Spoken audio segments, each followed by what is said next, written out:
খোলা তরবারি নিয়ে আমার নবীর সামনে যাচ্ছে। সাহাবীরা ডাক দিয়া বলে, ইয়া রাসূলুল্লাহ, নবী গো, ওমর দেখা যাচ্ছে ওমরের বোন ভগ্নিপতিকে নিয়ে খোলা তরবারি নিয়ে আপনার দিকে আসছে, আর ওই দিক দিয়ে আবু জাহেল 100 উটের ঘোষণা দিয়েছে। আমার মনে হয় আজকে আপনাকে হত্যা করার জন্য ওমর আসছে। আমার নবী ডাক দিয়া বলে, সাহাবীরা রে রে সাহাবীরা, একটু ধৈর্য ধরো, আমার আল্লাহ ধৈর্যকারীদের সাথে আছে। আমি ধৈর্য ধরব, ধৈর্য ধরে দেখি ওমর এসে কি করে। বলেন সুবহানাল্লাহ। ওমর এসে আমার নবীর দরবারে এসে ডাক দিয়ে বলে, ইয়া রাসূলুল্লাহ, নবী গো, ও মায়ার নবীজি, 100 উটের মায়া করি না, দুনিয়ার ধন সম্পদের মায়া করি না। আজকে থেকে আমি মুসলমান, ইসলাম ধর্ম গ্রহণ করব। মৃত্যুর আগ পর্যন্ত আপনি নবীর পাশে থাকবো। বলেন সুবহানাল্লাহ। আমার নবী উমরকে জড়িয়ে ধরলেন। উমর, আমার আল্লাহ বুঝি আমার দোয়া কবুল করেছে। আমি কিছুক্ষণ পূর্বে আমি আল্লাহর দরবারে সেজদায় পড়ে কাঁদছি। 2টা লোকের মাঝে একটা লোককে আমার পক্ষে বানাইয়া দাও, আমি সরাসরি ইহুদি নাসারার কাছে ইসলামের দাওয়াত দেব। বলেন সুবহানাল্লাহ। আমার নবী সরকারে দু আলম যখন দিনের দাওয়াত দিচ্ছে, মুসলমান হওয়ার জন্য মানুষকে ডাকছেন, আহ্বান করছেন এক আল্লাহকে ডাকার জন্য, এক আল্লাহর উপাসনা করার জন্য ডাকছেন। আবু জাহেল চিন্তা করলেন, মুহাম্মদ এমনই ভাবে মানুষকে বুঝাচ্ছে আমাদের মূর্তি পূজককালী সবগুলো মূর্তি পূজা ছেড়ে দিয়ে মুসলমান হয়ে যাবে। যদি মুহাম্মদকে যদি হত্যা না করা যায়, আমাদের বাপদাদার ধর্ম থাকবে না, হিন্দু ধর্ম থাকবে না, মুহাম্মদকে হত্যা করতে হবে। একটা সমাবেশ ডাকালেন, সমাবেশের মেজে হাজার হাজার যুবক, সমাবেশের মেজে মিটিংয়ের মেজে আবু জাহেল বললেন, হে আরবের লোকেরা, তোমাদের বাপদাদার ধর্মকে যদি টিকিয়ে রাখতে চাও, তাইলে মুহাম্মদকে দুনিয়ার জমিনে রাখা যাবে না, মুহাম্মদকে হত্যা করে ফেলতে হবে। আরবের লোকেরা বলে, আমরা মুহাম্মদকে হত্যা করব, আমাদের ফায়দা কি? আবু জাহেল ডাক দিয়ে বলে, হে আরবের লোকেরা শোনো, যদি মুহাম্মদকে যদি হত্যা করতে পারো, তোমাদেরকে 100 উট পুরস্কার দেওয়া হবে। বলুন নাউজুবিল্লাহ। মক্কার যুবকেরা উটের লোভে, সম্পদের লোভে, টাকার লোভে মুহাম্মদ সাল্লাল্লাহু আলাইহি সাল্লামকে হত্যা করার জন্য সব লোক প্রস্তুতি নিয়ে গেলেন। কিছু সংখ্যক লোক আমার নবীর পক্ষে, আমার নবীর কাছে খবর গেল, আবু জাহেল মিটিং বসে ঘোষণা দিচ্ছে, মুহাম্মদ সাল্লাল্লাহু আলাইহি সাল্লামের গর্দান যে ব্যক্তি আনতে পারে তাকে 100 উট উপহার দিবে। আমার নবী যে সেজদায় পড়ে আল্লাহর দরবারে প্রার্থনা করে, রব্বুল আলামিন, আরবের মেজে 2টা লোক বড় ভয়ঙ্কর, ও আল্লাহ, 1 নম্বর হলো আবু জাহেল, আর 2 নম্বর হলো খাত্তাবের ছেলে উমর। আল্লাহ, 2 জনের একজনকে তুমি হেদায়েত করো, মুসলমান ধর্মের মেজে আনো আল্লাহ। আমার নবী যখন সেজদায় পড়ে আল্লাহর দরবারে কাঁদলেন, আমার আল্লাহ বলতেছে, বন্ধু আপনি চিন্তা করেন না, আমি আল্লাহ যাকে হেদায়েত করব, দুনিয়ার মানুষ তাকে গুমরাহ করতে পারবে না। বলুন সুবহানাল্লাহ। এভাবে ওমর মিটিংয়ের মেজে ছিলেন, বাড়িতে যায় বিবিকে বললে, বিবি রে বিবি, আমার নতুন তরবারিটা দে, বিষাক্ত একটা বিষ আছে, যে বিষটা মানুষের শরীরে লাগলে, ওই বিষটা লাগলে শরীরে গোশতগুলা পচা যায়, ওই বিষাক্ত বিষটা দে, আর আমার নতুন তরবারিটা দে। বিবি ডাক দিয়া বলে, স্বামী নতুন তরবারি কিসের জন্য? কোন জায়গায় যুদ্ধ লাগে নাই, কোন জায়গার মিজে কোনো ফাসাদ লাগে নাই। আপনি নতুন তরবারি দিয়ে কাকে আপনি হত্যা করবেন? যেই তরবারির মিজে আপনি বিষ মাখবেন, ওই তরবারি দিয়ে কাকে আপনি হত্যা করবেন? হে উমর ডাক দিয়ে বলে, বিবি রে, কফিয়ত দেওয়ার সময় নাই, তাড়াতাড়ি কর। 100 উট অপেক্ষা করছে আমার কাছে আসার জন্য। আমাকে তরবারি দে, আমি উপহারটা নিয়ে আসি। উমর তরবারিটার মিজে বিষাক্ত বিষ মাখছে। মেয়েকে খোলা তরবারি নিয়ে যখন রওয়ানা দিলেন আমার নবীকে হত্যা করবে, রাস্তার মিজে যাইয়া দেখে উমরের বন্ধু নাইমের সাথে সাক্ষাৎ। বলেন সুবহানাল্লাহ। নাইম ডেকে বলে, উমর, ও উমর, তোমার তরবারির ডালা নাই, খোলা তরবারি নিয়ে কোথায় যাচ্ছ রে উমর? তরবারিটার মিজে দেখা যাচ্ছে বিষ মিশানো। কাকে তুমি হত্যা করবে? কোথায় যাচ্ছ?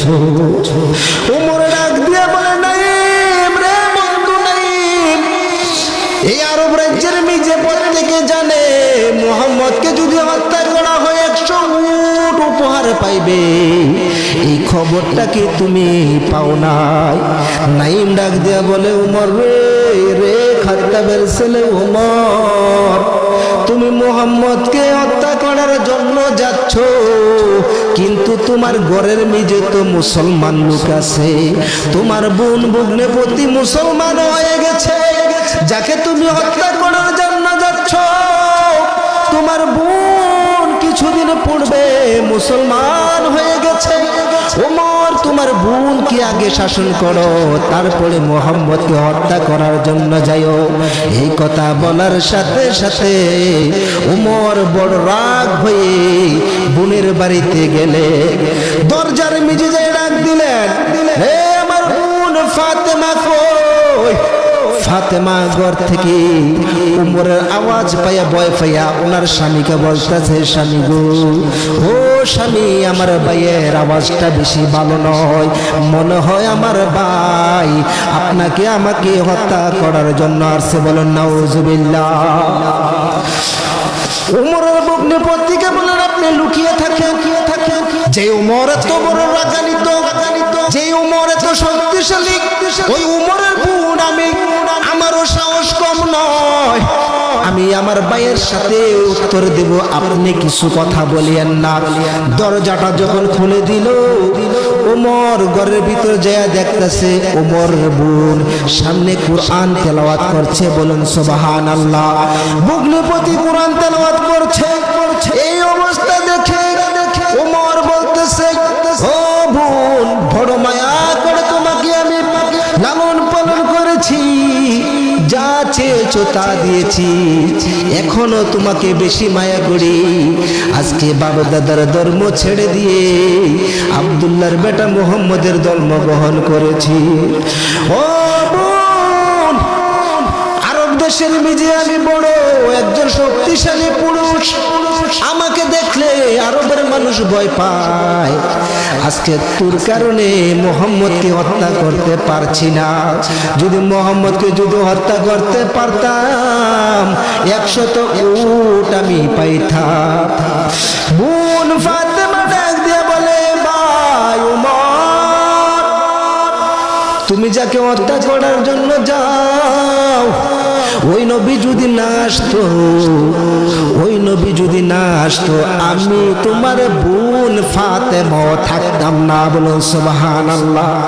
কেননা আরব রাজ্যের মানুষ ছেলে সন্তান হইলে বেশি মায়া করত, কন্যা সন্তান হইলে জীবন্ত কন্যা সন্তানটাকে দাফন করে দিত। ও বোন, তুমি মুহাম্মদ সাল্লাল্লাহু আলাইহি সাল্লামের ধর্ম ছেড়ে দাও। বোন ডাক দেয়া বলে, ভাই ওমর, দেহে থেকে রূহ দিতে পারি, রক্ত দিতে পারি, কিন্তু মুহাম্মদ সাল্লাল্লাহু আলাইহি সাল্লামের ধর্ম বলতে পারি না, নবীকে বলতে পারি না। বলুন সুবহানাল্লাহ। এই কথা বলার সাথে সাথে ওমর হাতের মিজি একটা বেত নিয়ে চাবুক নিয়ে ওমরের বোন ফাতেমার শরীরে আঘাত করতে শুরু করেছে। ওমরের বোন দুনিয়ার কাউকে ডাকে না, শুধু ইয়া রাসূলুল্লাহ, ইয়া রাসূলুল্লাহ, ইয়া রাসূলুল্লাহ বলে কান্দে। বলেন সুবহানাল্লাহ। কাঁদতে কাঁদতে ওমরের বোন ফাতেমা জমিনের নিচে পড়ে গেছে। ওমর চিন্তা করলেন, যে বোনকে এত মায়া করলাম, এত আদর করে লালন পালন করলাম, আজকে বোন মাকে ডাকে না, বাবাকে ডাকে না, আমি ভাইকে বলে না ভাই আমাকে ছেড়ে দে, শুধু ইয়া রাসূলুল্লাহ, ইয়া রাসূলুল্লাহ বলে ডাকে। অজ্ঞান হয়ে গেলেন, আবার হুঁশ হলেন। হুঁশ হওয়ার পরে ডাক দিয়া বলে, বোন এত মারতে মারতে শরীর রক্তাক্ত করলাম, তারপরে আমার কাছে বলো না আমাকে না মারার জন্য, মায়ের খাইলা দুনিয়ার কাউকে ডাকলা না, ইয়া রাসূলুল্লাহ, ইয়া রাসূলুল্লাহ বইলা ডাকলা রে বোন। ও বোন, ও ইয়া রাসূলুল্লাহ মিজে কি মধু, এইটার মিজে কি জাদু রয়েছে, এইটার মিজে কি জাদু। উমরের বোন কোরআনের আয়াত পড়ে শোনায়া দিলেন, রে ভাই উমর, এই কোরআনের মিজে কত শান্তি, একটু পড়ে দেখো। বলুন সুবহানাল্লাহ।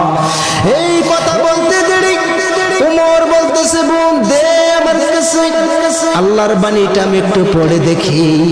উমর বোন ডাক দেয়া বলে, বাইরে তুমি তো মুশরিক, ইন্নামাল মুশরিকুনা নাজাসুন, মুশরিকগণ নাপাক, তারা অপবিত্র, তারা পবিত্র হওয়ার আগ পর্যন্ত এই কোরআন স্পর্শ করতে পারবে না। ভাই তুমি পবিত্র হয়ে আসো। বোনকে ডাকে বলো, ওমর ডাক দে বলে, বোন রে তুমি একটু আমাকে পড়ে শোনাও, আমি একটু কানে শুনবো। বলুন সুবহানাল্লাহ। আল্লাহর বাণী পবিত্র কোরআনের আয়াত শুনে ওমর পাগল হয়ে গেলেন।